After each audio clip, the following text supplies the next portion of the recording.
Bienvenidos y un gran abrazo a las personas que nos están viendo al otro extremo de este ojo digital. Estamos hoy en un maravilloso espacio de conversación y vamos a tener la posibilidad de conversar con una persona muy destacada a nivel local, quien ha hecho y hará un gran aporte a una de las disciplinas que tal vez no son muy conocidas, pero sobre las cuales existe un gran amor por parte de los vecinos de nuestra ciudad, o sea, Mulchen. Estamos hoy acá junto a Simón Fuentes. Hola Simón, ¿cómo estás? ¿Qué tal, Juan? Gusto estar acá. Yo mismo digo yo, un gusto también poder tener la posibilidad de entrevistarte. Y nos juntamos hoy para hablar de historia local específicamente. La historia local es una disciplina que ha tenido una investigación, podríamos decir, bastante insignia en la persona de don Carlos Elgueta, que es una persona que ha historizado más parte de la historia de la comuna.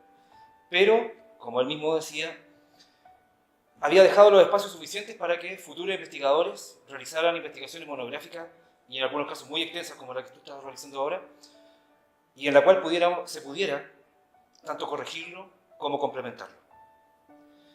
Yo creo que lo primero que debemos consultarte es, este es tu primer libro, tu segundo libro.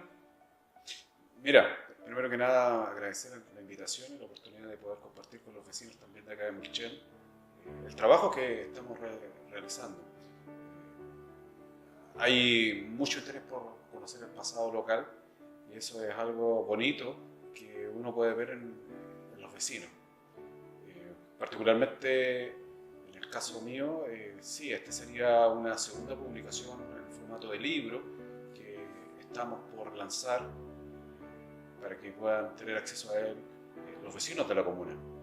Pero más que eso, lo interesante es que la gente pueda conocer un poco un capítulo de una historia que no ha sido muy reconocida o muy estudiada incluso a nivel nacional. Simón, antes de entrar en eso, que es un punto sumamente importante y que se lo recomiendo a todas las personas que están viéndonos desde sus casas o a través de internet, ¿en qué consistió la primera investigación que realizaste? La primera, que tenemos acá. claro, el primer texto correspondió a poder investigar cuál fue el pasado maderero de la comuna de Mulchen. La mayoría de nosotros lo que sabía era ese esplendor triguero que tuvo hacia la década del 60 del siglo pasado. Pero se desconocía un poco lo que había ocurrido antes. Y ese antes tiene que ver con una de las razones por las cuales se entra a ocupar este territorio de aquí hacia la precordillera. Y es la madera nativa. La montaña de Pemehue, que es el telón de fondo de la comuna, corresponde a un espacio geográfico que presenta características únicas que le permitieron que se desarrollara allí una flora también única por la alta presencia de raulí. Fue por el raulí por el cual comenzó la explotación maderera en esta zona. Ahora, ¿cómo se desarrolla esa explotación? ¿Cómo se efectuaba? ¿Los métodos que se utilizaban? ¿Cómo de partes tan agrestes y difíciles podían sacar esa madera finalmente para llevarla a los centros de distribución para que fuera comercializada? Eso es lo que aborda precisamente este texto, Sierras y Balsas. Es interesante porque nos permite también hacer un círculo o un loop en términos ingleses, en el sentido de ver nuestra comuna, como bien tú lo decías, no solamente como una comuna agrícola, sino también agroforestal, que en el caso nuestro en la actualidad más forestal que agrícola. En el caso de esta segunda investigación, que es un tema, como tú bien dices, no investigado a nivel nacional de manera tan exhaustiva, antes de entrar en eso, a mí me gustaría hacer un pequeño paréntesis.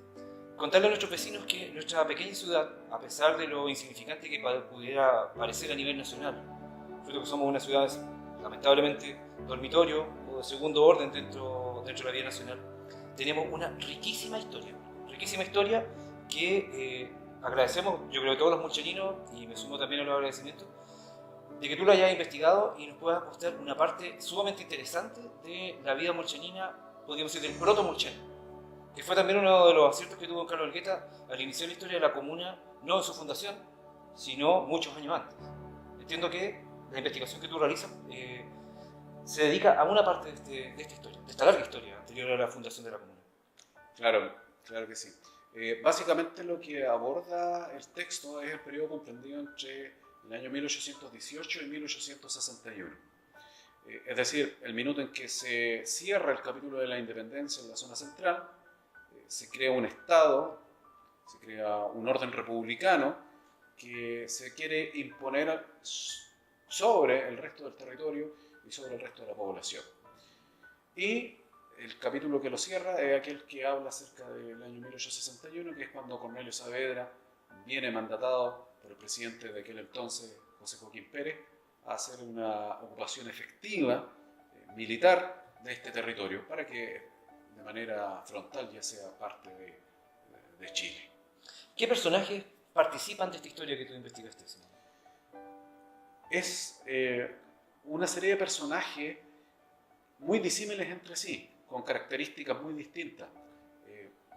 Por ejemplo, tenemos personajes que son del mundo netamente mapuche, indígena, moluche, como Francisco Mariluán, el gran lonco, que vivió acá precisamente en lo que nosotros conocemos hoy en día como las Vegas de Coronado, mal llamadas Vegas de Coronado.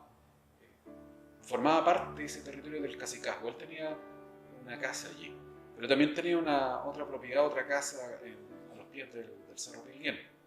Era un habitante, por así decirlo, mulchelino, entre comillas. Nómada. Un nómada, claro, que era la forma en la que se estilaba en aquel entonces la vida dentro del mundo indígena, del mundo mapuche. Y por otro lado tenemos muchos mestizos, chilenos si se quiere, que llegan a sentarse a vivir en este territorio y a convivir con el mundo indígena, como por ejemplo la familia Sánchez, de donde figurarán personas como Tiburcio Sánchez y su hijo Pantaleón Sánchez. Personajes no menores y que don Carlos también los nombra en los libros. Claro, de hecho don Carlos postula que Pantaleón Sánchez es el primer vecino mulchelino. Exacto. De tomo y lomo. Ahora, en el caso de Pantaleón Sánchez, bien curiosa su vida, porque nace dentro de la comunidad indígena, pese a no ser un indígena étnicamente hablando, sí lo es culturalmente hablando. O sea, él hablaba el mapudungún como el castellano, con la misma facilidad, aprendió las dos lenguas, y eso le permitió ser un ente que transitaba entre las dos culturas. Perfecto. Sin ser mapuche, no fue del todo chileno. Entiendo.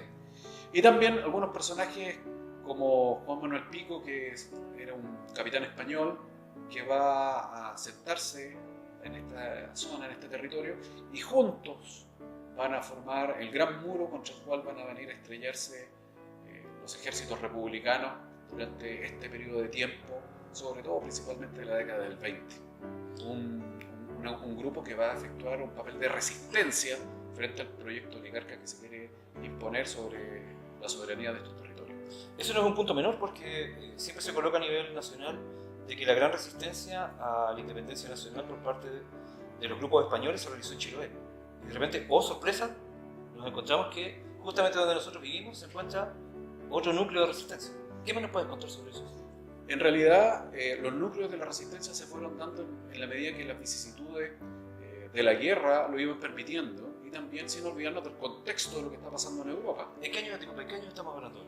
Estamos hablando desde 1815 en adelante aproximadamente, que es el periodo en el que se produce la restauración en Europa.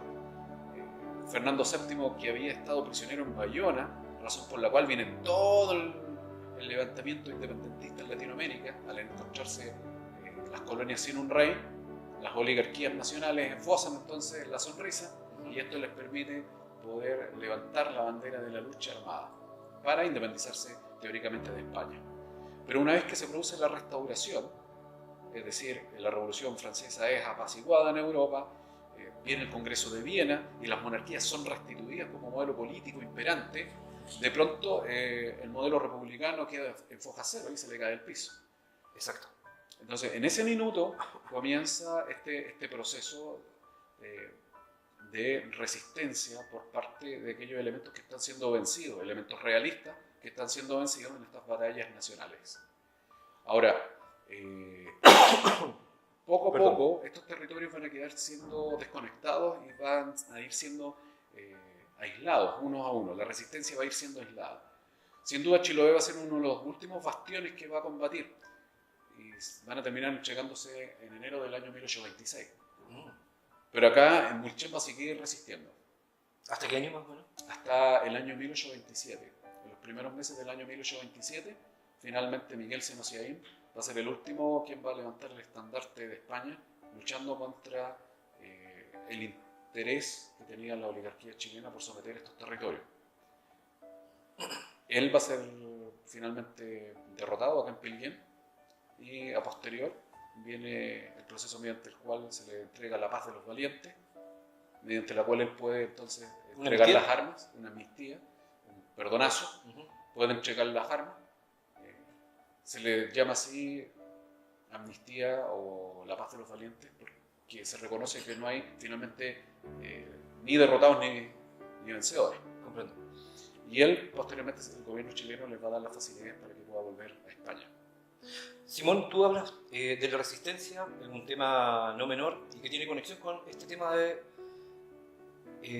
la mantención de este ejército, pequeño guerrilla española en una zona como esta. La geografía de nuestra comuna, ¿pudo haber participado y haber permitido la existencia de esa guerrilla? Sin duda, sin duda.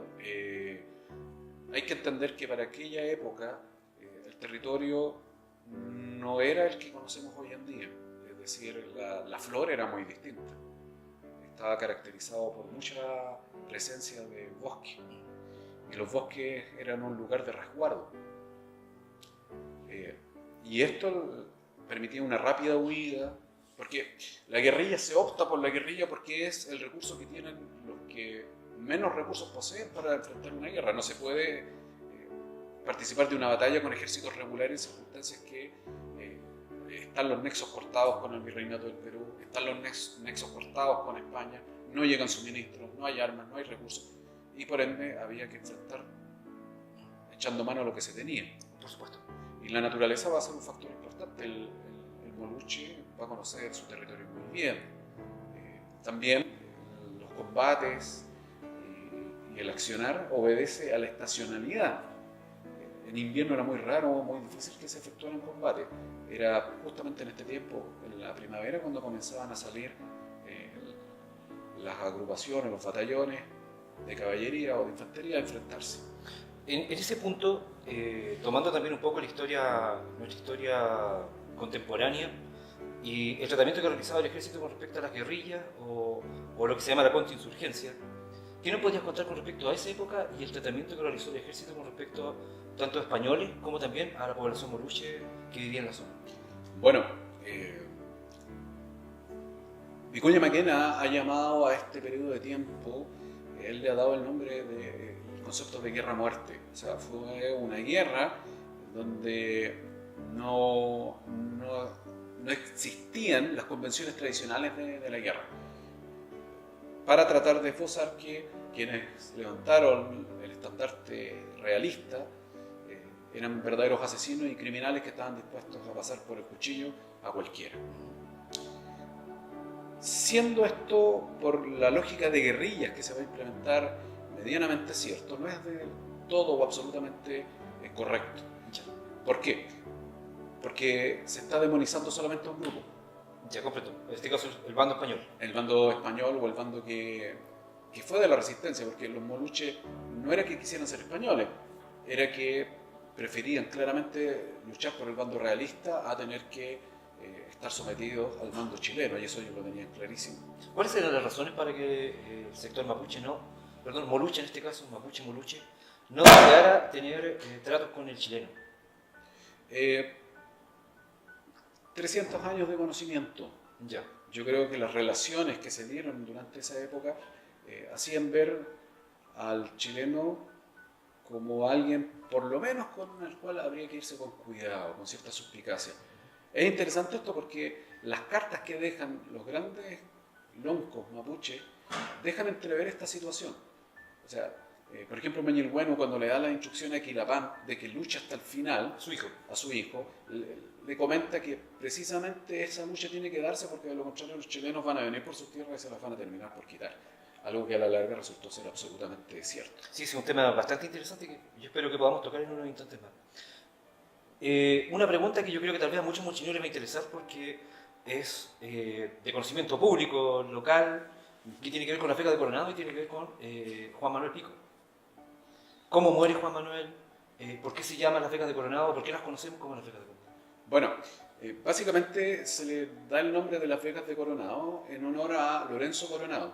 Lorenzo Coronado era sobrino del capitán del batallón que estaba acantonado en el Fuerte de Nacimiento, un batallón, por supuesto, del ejército chileno. Y este hombre viene en una misión a atacar el campamento de Pico que estaba acá, al otro lado del río Bureo, en lo que son las Vegas del río Bureo o las Vegas de Mariluán. Y su objetivo era sorprenderlo y finalmente darle muerte. A partir de ese momento, cuando esta situación se logra dar y se produce la muerte de Juan Manuel Pico, que no quiero entrar en más detalle porque la idea es que puedan averiguarlo con mayor lujo en el libro. No, sí, la idea es que queden también las personas que nos están viendo y que están disfrutando de esta conversación también y tengan algunos pequeños detallitos interesantes para que vean el calibre de la historia que tú estás colocando en la mesa. Claro. Bueno, cuando se le da muerte, Lorenzo Coronado es recibido con todos los honores correspondientes en nacimiento y pasa a nivel de héroe de la causa patriota. Esa es la razón por la cual este territorio se le llama Las Vegas de Coronado. Pero él nunca fue un cacique. Bien, muy bien dicho, sí. Es decir, él nunca fue un moluche ni un mapuche. Y segunda cuestión, él nunca tuvo acceso a estas tierras, ni las compró, ni las heredó, ni nada de aquello, ni siquiera le fueron otorgadas a él. Ya. Simplemente le da el nombre por haber sido el actor principal en darle muerte a este coronel español. Es interesante cómo se va mutando la versión que me imagino que en unos primeros años debe haber sido conocida de manera más fidedigna y cómo fue mutando a través de la denominación del lugar. Y este Coronado, Lorenzo Coronado, se transformó de soldado chileno a cacique.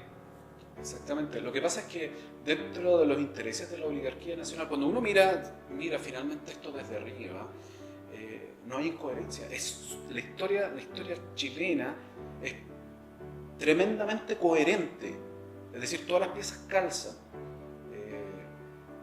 Cuando a uno le enseñan una historia como nacionalista, patriótica, ahí es donde las piezas no calzan. Ahí es donde uno no entiende por qué Manuel Rodríguez está peleado con O'Higgins o con Carrera. Por supuesto. Porque ahí no calza, no hay coherencia. Bueno, y si esto no estaban peleando contra los españoles, ¿por qué se pelean entre sí? Exacto. Esa es la historia nacionalista y esa es la historia que no logra dar respuesta a las grandes cuestiones. Pero cuando uno analiza la historia más bien de acuerdo a los hechos que van ocurriendo, uno se logra dar cuenta que la historia chilena es tremendamente coherente con el proyecto oligarca que se formó, que se construyó desde Santiago y que se impone al resto del territorio a través de la fuerza, pero también a través de la educación, a través del proceso de aculturación, a través del proceso de someter, en este caso mediante la instalación de nombres. Entonces, los espacios comienzan a cobrar el sentido que la clase dominante quiere que adquiera. Y de esa forma la población que va naciendo en estos territorios comienza a sentirse parte o heredera de aquella tradición histórica que le ha sido legada, pero que ha sido forzosamente legada. Comprendo plenamente. Una vez finiquitada esta etapa de la resistencia española frente a la independencia nacional, ¿qué sucede con esta zona? ¿Es pacificada? La resistencia fuerte se da en la década del 20, la década del 30. Después, en los años 40, la resistencia ha sido debilitada enormemente. Ya sin apoyo absoluto de España, sin ninguna posibilidad de escape, siguen combatiendo en la medida que pueden alzarse de pronto en algunos malones contra la cruzada de algunos vecinos de la zona norte, me refiero del norte del Biobío, que vienen a instalarse esta zona, a apropiarse de terrenos de manera fraudulenta, y entonces cada cierto tiempo hay algunos alzamientos y son correteados, por así decirlo. Pero poco a poco termina por irse imponiendo la voluntad de la oligarquía terrateniente y comienzan a comprarse propiedades acá, a pagárseles a los indígenas a precio de huevo, muchas veces con estafa. En los años 50 nosotros ya podemos ver un ejército de individuos que andan acá, notarios, abogados, juristas, que están de alguna u otra manera tratando de ser parte del botín. Exacto. ¿Ya? Como verdaderos buitres que están tratando de agarrar la mejor parte de la presa. En esta parte de la historia de Murchen hay un escándalo no menor, y que tiene que ver con uno de estos vecinos que tú nombras, que es Cornelio Saavedra, no personaje menor, puesto que la plaza de nuestra ciudad tiene su nombre, y en el cual se le acusa, una vez que se realiza la fundación de la comuna, de tener intereses no muy sanos a este lado del Biobío. Sí, bueno, Cornelio Saavedra había adquirido en la década del 50 todo lo que es el Fundo Picoltué. ¿Ya? No pequeño. No pequeño, porque iba desde el mismo Bureo hasta el Biobío. O sea, todo lo que es Picoltué, pero también lo que viene que es Quitalalmán, hasta llegar al mismo Biobío, era parte de un premio que él había obtenido. Sin embargo, Cornelio Saavedra se va a topar o se va a encontrar, así como muchos otros terratenientes, con el alzamiento que se produce por parte de la resistencia a propósito de la guerra civil que se está peleando en el año 59. Entonces ahí van a ser correteados hacia el norte. Exacto. Entonces van a quedar con sangre en el ojo por lo mismo. Entonces cuando es aplacada esta guerra civil y finalmente este levantamiento también en Mapuche-Coluche, viene la revancha. Y eso es lo que Cornelio va a hacer en el año 61, finales del año 61, cuando comienza a cruzar el Biobío. Dentro de los importantes caciques que vivieron en nuestra comuna, que tú antes nombrabas, Francisco Mañilgueno, se encuentra también Mañilgueno. Mañilgueno escribió una carta al gobierno cuando veía que ya las posibilidades del pueblo mapuche, y en este caso los arribanos, estaba lamentablemente en el cadalso. ¿Qué nos puedes contar un poco? Yo creo que es importante para que la gente en su casa o las personas que están viendo esta conversación tengan una pequeña idea de lo que se van a encontrar en tu texto. Como te digo, yo estoy muy contento que lo hayas realizado, y por el otro lado también tenga una pequeña mirada para entender un poco la lucha reivindicacionista del pueblo mapuche en el hoy. Claro. ¿Qué nos podrías contar, por ejemplo, de esa carta? Bueno, por si acaso, disculpa, por si acaso, carta escrita. Es interesante. Sí, es bien interesante. Bueno, antes de ir directamente a responder la pregunta, acotar simplemente que Mañilgueno participó en el levantamiento del año 51 contra Manuel Montt y también en la guerra civil del 59. Llegaron hasta la zona de Linares, combatiendo Mañilgueno con su gente. ¿Por qué hago este comentario? Porque uno de los grandes vencidos, que formaba parte del bando liberal, porque el gobierno era conservador, Manuel Montt era parte de los decenios conservadores del poder oligarca más fuerte, ligado a la tierra y el poder de la Iglesia Católica. Una vez que son vencidos los liberales y también los indígenas que los apoyan, algunos de ellos tienen que huir y huyen hacia acá, hacia la zona sur. Y uno de estos hombres que huye es Bernardino Pradel.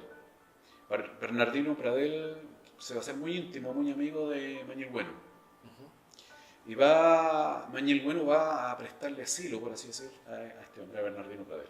Bernardino Pradel va a ser uno de los grandes escritores que va a tener Mañilgueno.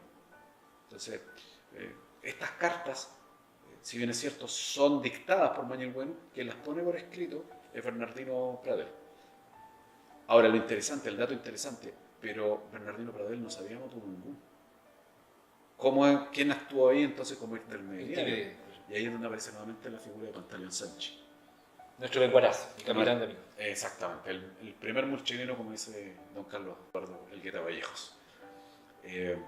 Por lo tanto, es bien interesante porque estas cartas no fue una carta, fueron una serie de cartas que escribió Mañilgueno o que dictó Mañilgueno y que van dirigidas a distintas personalidades. Tenemos que entender que este proceso de ocupación que comienza a darse a principios de la década del 60 no solamente se está dando en lo que nosotros entendemos hoy en día como Chile, sino se está también dando al otro lado de la cordillera. Se está dando en todo lo que es el territorio de las Pampas y de la Norpatagonia Argentina. La campaña del desierto. La campaña del desierto, claro, exactamente. Entonces, Mañilgueno comienza a escribir cartas a distintas autoridades, incluso las autoridades argentinas, para tratar de pedir que los intereses del mundo indígena, el mundo mapuche, moluche, huanteche, sean cautelados frente a este acoso que están realizando los estados. Eso demuestra que entonces Mañirgueno no era un personaje menor, No, no era un simple toqui o un pequeño cacique de un lugar pequeño, de unos cuantos valles. Claro. Al leer sus cartas llama mucho la atención la comprensión que tenía él geopolítica de lo que estaba pasando.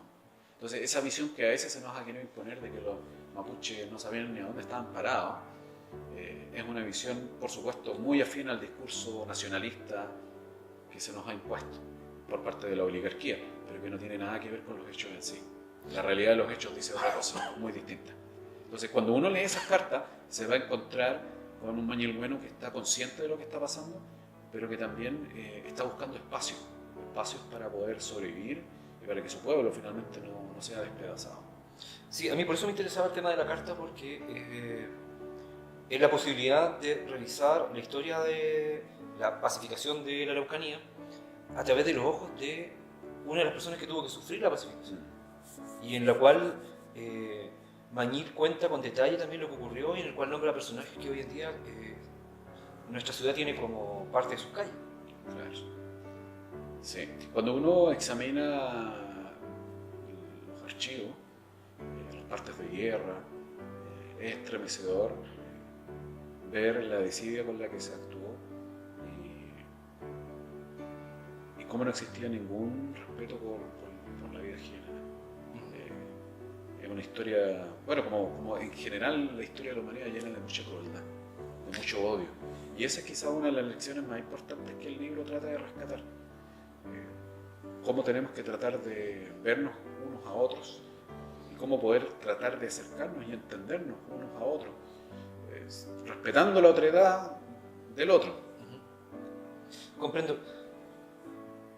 ¿Es posible que esta historia, que pareciera ser tan lejana, estamos hablando de más de 100 años, más de 150 años, incida aún hoy en día en la forma de convivencia que tenemos los murcianinos, en la forma en que nos tratamos unos con otros, en estos estallidos de violencia que de repente tiene nuestra ciudad?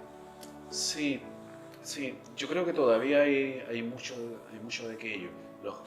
Por lo menos los apellidos han pervivido.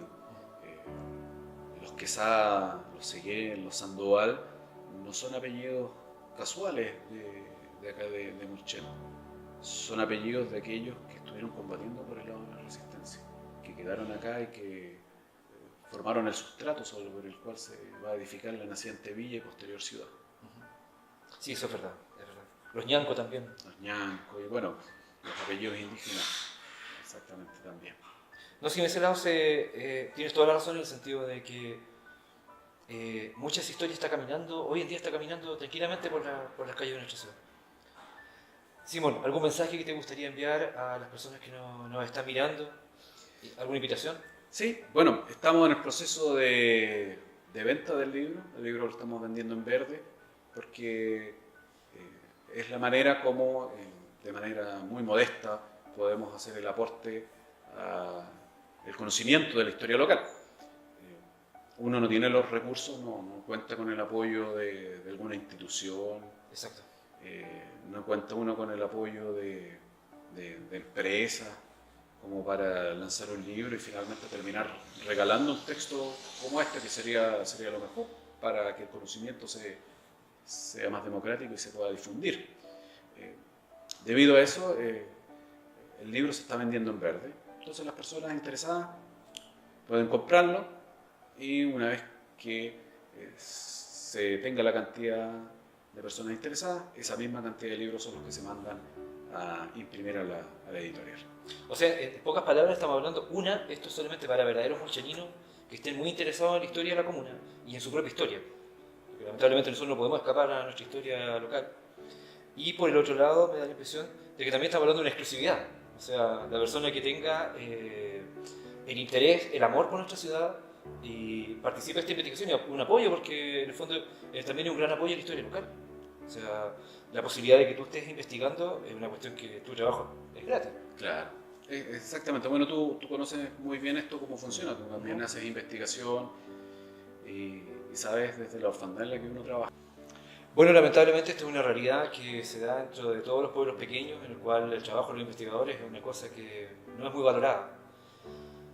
Pero yo tengo la esperanza de que muchos mulcheninos sí la valoren y consideren como un gran regalo la posibilidad de tener la posibilidad, valga la redundancia, de acceder a esta historia no muy conocida.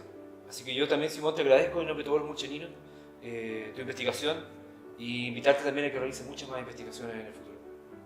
Muchas gracias. Gracias a ti, Juan, por este espacio y bueno, a todos los vecinos. Animarlos a que puedan adquirir el libro y de esa manera puedan quedarse con un ejemplar que les permita entender parte del pasado de su propia historia de Mulchal. Bien, que esté muy bien. Muchas gracias.